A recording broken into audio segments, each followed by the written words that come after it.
In 2015, Bezos broke into the Forbes top 10 list as he became the fourth richest American, worth of $47 billion.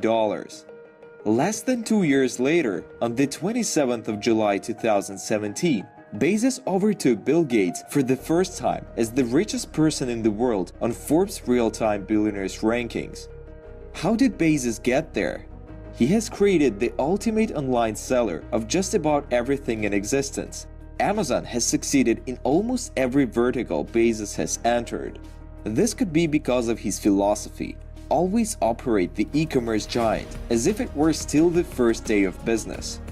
We feel good about what we've done and even more excited about what we want to do. Day 1. Bezos founded Amazon.com out of a Seattle garage on the 3rd of April 1995 as an online bookseller. 3 years later, Bezos expanded his platform to cities. He continued adding more and more products to Amazon, from smoke detectors to electric scooters, tennis rackets, and 700 different types of cheese. The company's first successful attempt to make and sell a tech gadget was the Kindle digital book reader, which debuted in November 2007. It sold out in 5.5 hours and remained out of stock for months. Tapping Amazon's steady cash flow, Bezos has also led a series of strategic acquisitions. In 2008, just a few months after it launched Kindle, Amazon bought audiobook firm Audible for $300 million. A year and a half later, it bought e-commerce shoe retailer Zappos for just under $1 billion in stock. In August 2017, Amazon made its largest acquisition, grocery chain Whole Foods, for which it paid $13.6 billion in cash. And now, Amazon is the most valuable company on the planet, with market cap of almost $876 billion. Number 1 on the planet. That's huge. What's the secret, Jeff? Well, first of all, Jeff Bezos referred to his startup as his regret minimization framework. Yes, only a nerd would call it like that. So what is it? The idea behind the regret minimization framework is pretty simple. Project yourself forward to the age of 80. Looking back on your life, you want to minimize the number of regrets. If you project yourself to the age of 80 and think about your potential regrets, things get a lot clearer. It also helps you to remove a few pieces of confusion in the present caused by alternative paths. It helps you to make the right decision more easily. For Jeff, the decision became simple. He knew he would regret it for the rest of his life if he didn't participate in one of the biggest revolutions the world has ever seen, the information revolution.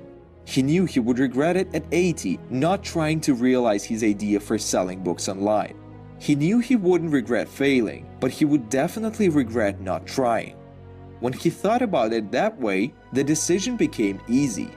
He quit his job in the middle of the year and even walked away from the yearly bonus. He founded Amazon and built one of the most successful companies in history. What is Jeff Bezos' Day 1 philosophy? This idea came about in the very early days of Amazon. He occupied a building called Day 1, named as a reminder that the company should always be in Day 1 mode. Jeff sees Day 2 a stasis, or worse, the reversal of the Day 1 concept, followed by irrelevance, followed by excruciating, painful decline, followed by death. Jeff's attention to the Day 1 concept is credited too much of Amazon's success. Day 1 has become something of a legend. The outside world can push you into Day 2 if you won't or can't embrace powerful trends quickly. If you fight them, you're probably fighting the future. Embrace them and you have a tailwind.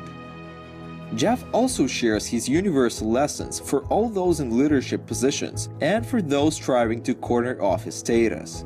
Here are some of them. Results are more important than processes. Jeff explained that as a company grows, it becomes easy to rely on process rather than the result. In that case, the process becomes the thing. When that happens, sometimes companies stop looking at outcomes and only consider whether they have followed the process correctly, not whether the desired outcome was achieved. Move fast.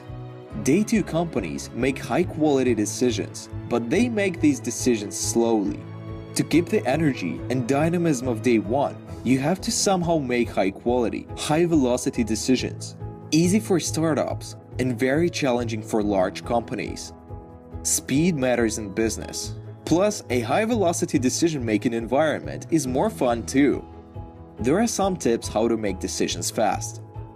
Most decisions should probably be made with somewhere around 70% of the information you wish you had. If you wait for 90%, in most cases, you're probably being slow. Plus, either way, you need to be good at quickly recognizing and correcting bad decisions. If you're good at course correcting, being wrong may be less costly than you think, whereas being slow is going to be expensive for sure. At Amazon, employees have a disagree and commit system. The idea being that, even if they do not agree with a decision taken, they still commit to making it work. Needless to say, this speeds up the decision-making process considerably. An in-it-to-win-it mindset. Does anybody really remember when Amazon wasn't profitable? If you've been around for a while, you might remember Bezos warning to investors that it would be a long time before they would see a return. Back in 1997, he told that Amazon would be unprofitable for a very long time. His in-it-to-win-it mindset kept the company pushing through new strategies until 2003, when the company posted its first profit. No matter how you look at it, Amazon has grown up from a little online bookstore to an industry giant. You could even say Amazon created the industry for total domination. Thanks for watching.